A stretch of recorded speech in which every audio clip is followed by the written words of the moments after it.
my right hand, Christ on my left hand, light of my life. There's a fantastic devotion to St. Patrick in our country, and indeed all over the world.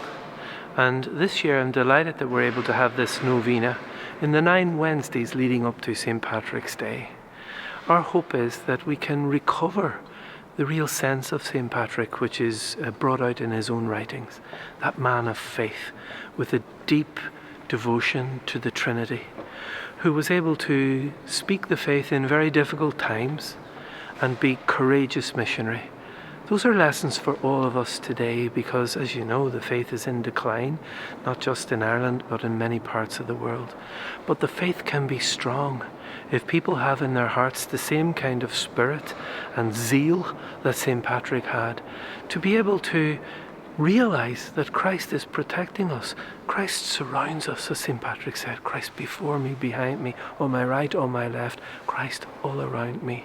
I really believe that if we can turn to St. Patrick, that we can have a renewal of faith here in this country and indeed all over the world. St. Patrick is such a representation of Ireland and faith, and as the Archbishop said, the nourishment of the soul that we need. I think this novena is going to be wonderful for Ireland. The sermon that Archbishop Eamon Martin gave was a classic. It was wonderful, and it will raise the faith and the joy and the battle cry for Ireland again. I just felt tonight, it was just so special, and I felt our leader is just a beautiful communicator, and he's full of the Holy Spirit, and he's given us a great lift tonight in our faith. I thought the Mass was beautiful, and the rosary and everything to do with it was fantastic.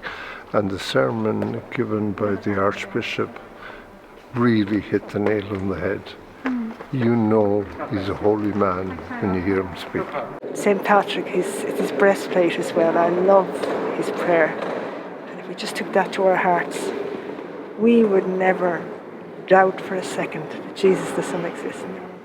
Wonderful prayer. I love that prayer.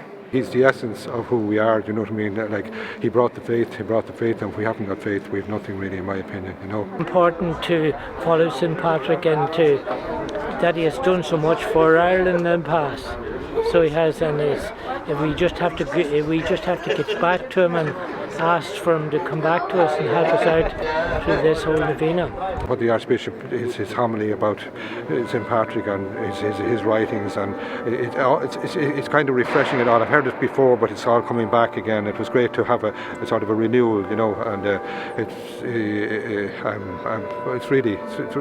really magnificent and fantastic to be here, really, you know. Over the course of the next 9 Wednesday nights, leading right through until the 16th of March, the vigil of St. Patrick's Day, this novena will be visiting places associated with St. Patrick, like Saul in Downpatrick, Slemish in County Antrim. We'll be going to Westport on the slopes of Croagh-Patrick, be going to just outside Lough Derg, all the places which are associated with our great saint, as well as other places who have a deep devotion to him.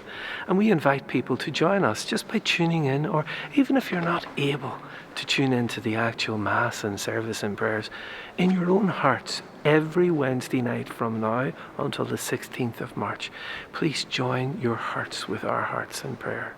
And also, you're welcome back here to Armagh for the Vigil of St. Patrick, where we will close the novena on the night before his feast day.